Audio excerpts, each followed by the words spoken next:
আসসালামু আলাইকুম বন্ধুরা, আশা করছি সবাই ভালো আছেন।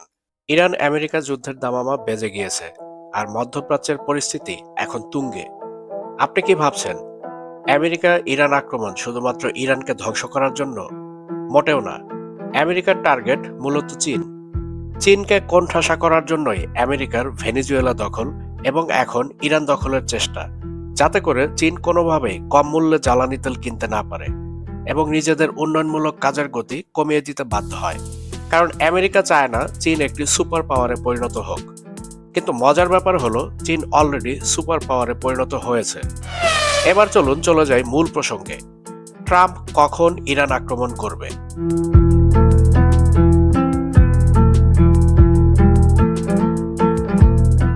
প্রথমে এই ভিডিওটা দেখে নিন। Please, in the back, yes. Are you giving Iran any kind of deadline to make a deal before potentially taking Only military they action? know for sure. Have you communicated that to them Yeah, directly? I have.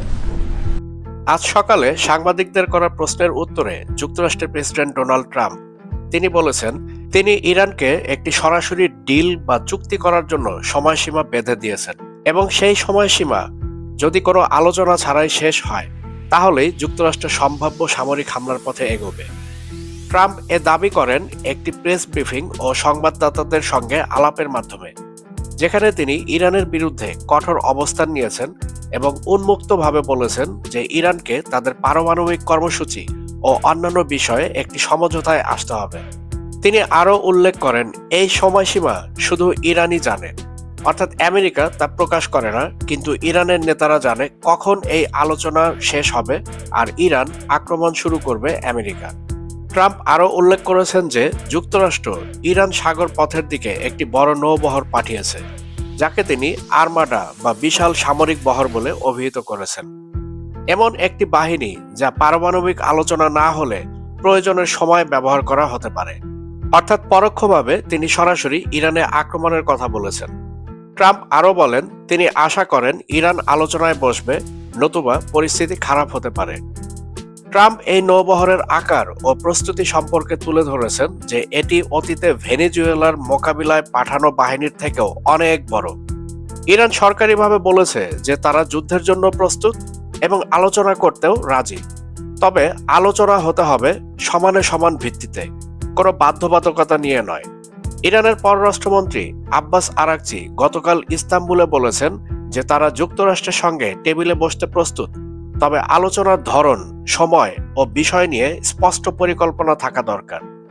তবে Iran একথাও বলেছে যে তাদের দেশের প্রতিরক্ষা সক্ষমতা কোনো অবস্থাতেই আলোচনার বিষয় নয় এবং তারা কারো চাপের মুখে মাথা নত করে আলোচনা করবে না। বিশ্বের বিভিন্ন আরব ও মুসলিম দেশগুলো যুক্তরাষ্ট্র ও ইরান উভয়কেই নিরস্ত্রীকরণ ও উত্তেজনা কমানোর আহ্বান জানিয়েছেন। সৌদি, কাতার, ওমান সহ বেশ কয়েকটি দেশ বার্তা দিয়েছে যে কোনো বড় সংঘাত পশ্চিম এশিয়ার স্থিতিশীলতা ভেঙে দিতে পারে এবং জ্বালানি বাজারেও বড় ধাক্কা সৃষ্টি করতে পারে। ট্রাম্পের এই নতুন কূটনৈতিক সামরিক কৌশলকে কিছু বিশ্লেষক নিউজিল্যান্ড করা বলছেন, অর্থাৎ সামরিক প্রস্তুতিও সাথে ডিপ্লোম্যাটিক প্রেসারও একসাথে ব্যবহার করে ইরানকে আলোচনায় টানার চেষ্টা। বিভিন্ন সূত্র বলছে ট্রাম্প স্পষ্ট করে হামলার ডেট না বললেও অনেক বিশ্লেষক বলছেন ইরান হামলা হবে আগামী 2 সপ্তাহের মধ্যে। কিন্তু সাদা নিউজ ও তারকিয়ে টুডে বলছে আমেরিকা ইরানের ওপর হামলা করবে আগামী রবিবার, অর্থাৎ আজ শনিবার দিবাগত রাতে অথবা পরবর্তী শনিবার দিবাগত রাতে। আর এই খবরটি প্রকাশিত হয়েছে ড্রপ সাইট নামে একটি ওয়েবসাইটে। চলুন আমরা একটু দেখে নেই ড্রপ সাইট মূলত কি লিখেছে।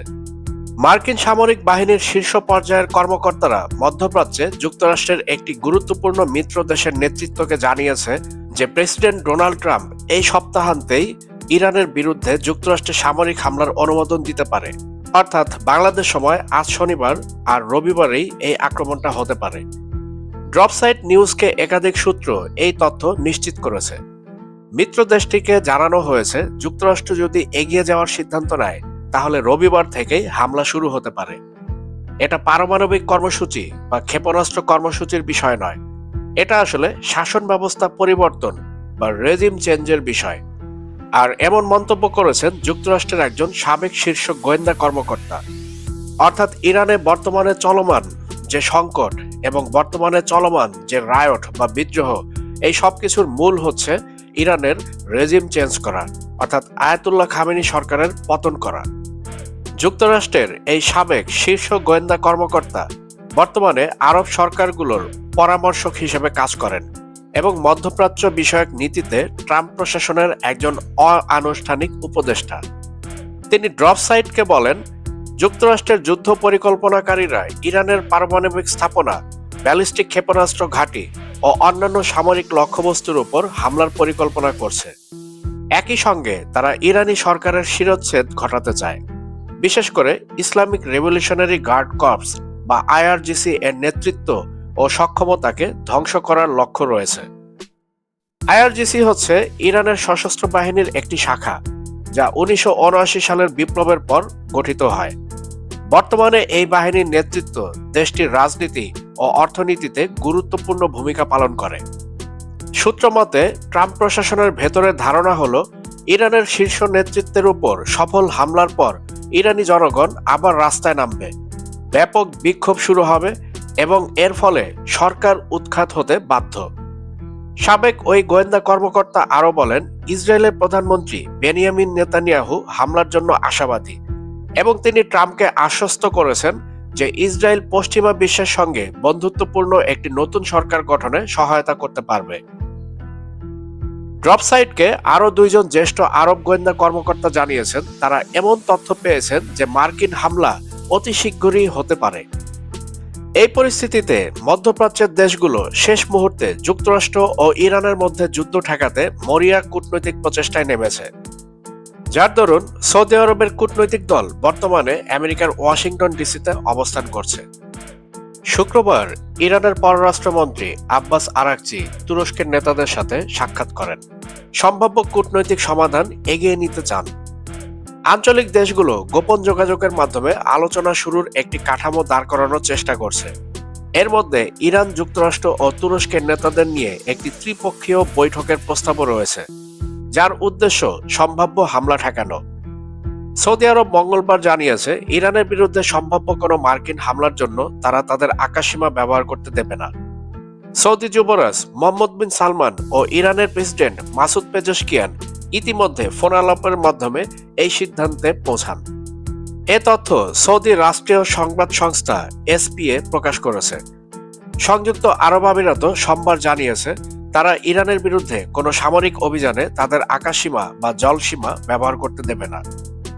এই প্রতিবেদনের বিষয়ে মার্কিন সেন্ট্রাল কমান্ড অর্থাৎ সেনকম মন্তব্য করতে অস্বীকৃতি জানিয়েছে। হোয়াইট হাউস ড্রপ সাইটকে ট্রাম্পের শুক্রবারের ওভাল অফিসের মন্তব্যের দিকে ইঙ্গিত করে। সেখানে ট্রাম্প বলেন, যুক্তরাষ্ট্রের একটি বড় আর্মাডা বা নৌবহর যাই বলুন না কেন এই মুহূর্তে ইরানের দিকে এগোচ্ছে, অর্থাৎ নৌবহরটি বর্তমানে ওমান সাগরে থাকলেও সেটা খুব দ্রুতই পারস্য সাগরে প্রবেশ করবে। তবে তিনি নিশ্চিত করেননি যে ইরানকে যুদ্ধ এড়াতে কোনো চূড়ান্ত সময়সীমা দেওয়া হয়েছে কিনা। ইরানের সামরিক মুখপাত্র ব্রিগেডিয়ার জেনারেল মোহাম্মদ আক্রমিনিয়া বৃহস্পতিবার ইরানি টেলিভিশনে বলেন, আমেরিকানরা যদি এমন কোনো ভুল হিসাব করে তাহলে ঘটনা প্রবাহ ট্রাম্পের কল্পনার মতো হবে না, যেখানে তিনি দ্রুত একটি অভিযান চালিয়ে 2 ঘন্টা পর টুইট করে বলবেন সব শেষ। তিনি সতর্ক করে বলেন, যুদ্ধের পরিসর পুরো অঞ্চলে ছড়িয়ে পড়বে। জায়নিস্ট শাসন ব্যবস্থা থেকে শুরু করে যেসব দেশ মার্কিন সামরিক ঘাঁটি হোস্ট করে সবই আমাদের ক্ষেপণাস্ত্র ও ড্রোনের আওতায় থাকবে। ইরানি কর্মকর্তারা বারবার বলেছেন, যুক্তরাষ্ট্র যদি ইরানের উপর হামলা চালায়, বিশেষ করে যদি দেশটির নেতৃত্বকে শেষ করার লক্ষ্য নেয়, তাহলে তারা অভূতপূর্ব পাল্টা হামলা চালাবে। এতে মধ্যপ্রাচ্যের মার্কিন সামরিক ঘাঁটি, জ্বালানি অবকাঠামো এবং ইসরায়েল লক্ষ্যবস্তু হবে। এই সপ্তাহে যুক্তরাষ্ট্রের সিনেটের ফরেন রিলেশনস কমিটির শুনানিতে পররাষ্ট্রমন্ত্রী মার্কো রুবিও বলেন, মধ্যপ্রাচ্যে যুক্তরাষ্ট্রের 30 থেকে 40 হাজার সেনা মোতায়েন রয়েছে, যারা যুদ্ধ শুরু হলে ইরানের ড্রোন ও স্বল্প পাল্লার ব্যালিস্টিক ক্ষেপণাস্ত্রের আওতায় পড়তে পারে। 2023 সালের অক্টোবরে গাজা যুদ্ধ শুরুর পর থেকে ইরান সাধারণত সংযম দেখিয়েছে। ইসরায়েল ও যুক্তরাষ্ট্রের হামলার জবাবে তারা অনেক সময় আগেভাগেই আঘাতের বার্তা দিয়েছে, যাতে উত্তেজনা নিয়ন্ত্রণে থাকে। উদাহরণস্বরূপ 2024 সালের জুলাইয়ে তেহরানের আইআরজিসি স্থাপনায় হামাসের রাজনৈতিক নেতা ইসমাইল হানিয়াকে নিহত করার পর ইরান আগে যুক্তরাষ্ট্রকে জানিয়ে ইসরায়েলের দিকে ক্ষেপণাস্ত্র ও ড্রোন নিক্ষেপ করেছিল। একই কৌশল অনুসরণ করা হয় 2025 সালের জুনে 12 দিনের যুদ্ধে, যখন যুক্তরাষ্ট্র ইরানের পারমাণবিক স্থাপনায় হামলা চালায় এবং ইরান কাতারে অবস্থিত একটি মার্কিন ঘাঁটিতে সীমিত পাল্টা আঘাত হানে। তবে সাম্প্রতিক সপ্তাহগুলোতে ইরানি কর্মকর্তারা বলেছেন, ভবিষ্যতে হামলা হলে তারা আর একই পদ্ধতি অনুসরণ করবে না। তেহরান বিশ্ববিদ্যালয়ের অধ্যাপক ডক্টর ফুয়াদ ইজাদি ড্রপ সাইটকে বলেন, আগে কিছু শীর্ষ সামরিক কর্মকর্তা যুক্তরাষ্ট্রকে আগেভাগেই জানিয়ে হামলার সিদ্ধান্ত নিয়েছিলেন। উদ্দেশ্য ছিল বড় সংঘাতে না জড়ানো। কিন্তু 2025 সালের জুনে সেই কর্মকর্তারাই নিহত হন 12 দিনের যুক্তরাষ্ট্র ইসরায়েল যৌথ বোমা হামলার সময়। ইজাদি বলেন, ইরানের নতুন সামরিক নেতৃত্ব মনে করে আগের নীতি ব্যর্থ হয়েছে। ইরানে আবার হামলা হলে অন্তত 500 জন মার্কিন সেনার প্রাণহানি ঘটাতে চায় তারা। কারণ কোনো দেশকে প্রতি সপ্তাহে সামরিক হামলার হুমকির মুখে রেখে দেওয়া যায় না। এই প্রতিবেদন এমন এক সময়ে এসেছে যখন যুদ্ধ এড়াতে শেষ মুহূর্তের কূটনৈতিক প্রচেষ্টা চলছেই। গতকাল শুক্রবার ইস্তাম্বুলে তুরস্কের পররাষ্ট্রমন্ত্রী হাকান ফিদানের সঙ্গে যৌথ সংবাদ সম্মেলনে ইরানের পররাষ্ট্রমন্ত্রী আব্বাস আরাকচি বলেন, ইরান পারমাণবিক কর্মসূচি নিয়ে যুক্তরাষ্ট্রের সঙ্গে আলোচনায় ফিরতে প্রস্তুত, কিন্তু বল প্রয়োগের হুমকির মধ্যে নয়। তিনি জানান, এখনও যুক্তরাষ্ট্রের সঙ্গে সরাসরি কোনো বৈঠক নির্ধারিত হয়নি এবং হামলা হলে ইরান যুদ্ধের জন্য প্রস্তুত। তিনি সতর্ক করে বলেন, এমন যুদ্ধ ইরানের সীমানা ছাড়িয়ে পুরো অঞ্চলে ছড়িয়ে পড়তে পারে। আমি স্পষ্টভাবে বলতে চাই, ইরানের প্রতিরক্ষা ও ক্ষেপণাস্ত্র সক্ষমতা এবং আমাদের ক্ষেপণাস্ত্র কখনোই কোনো আলোচনার বিষয় হবে না। এটাই ছিল আরাকচির বার্তা। দেশ রক্ষার জন্য যতটুকু প্রয়োজন আমরা আমাদের প্রতিরক্ষা সক্ষমতা সংরক্ষণ ও সম্প্রসারণ করব। ঠিক এভাবেই সংবাদ সম্মেলনে আরাকচি তার কথাগুলো বলেন। তিনি আরও বলেন, ইরান কূটনৈতিক সমাধান চায়, একই সঙ্গে তারা যুদ্ধের জন্য প্রস্তুত, আবার ন্যায্য ও সমতা ভিত্তিক আলোচনার জন্য প্রস্তুত। সব মিলিয়ে এই পরিস্থিতি আমাদের একটি বিষয় পরিষ্কার করে, ইরান যুক্তরাষ্ট্র সংঘাত এখন আর কেবল কূটনৈতিক চাপ বা সামরিক হুমকির মধ্যে সীমাবদ্ধ নেই। এটি ধীরে ধীরে একটি strategic point of no return এর দিকে এগোচ্ছে। ট্রাম্প প্রশাসনের ভাষা, সামরিক মোতায়েন এবং ডিল না হলে অ্যাকশন, এই তিনটি বিষয় একসাথে বিচার করলে বোঝা যায় যুক্তরাষ্ট্র ইরানকে শুধু আলোচনার টেবিলে বসাতে নয়, বরং ক্ষমতার ভারসাম্য বদলাতে চাইছে। অন্যদিকে ইরানের অবস্থানও বদলেছে।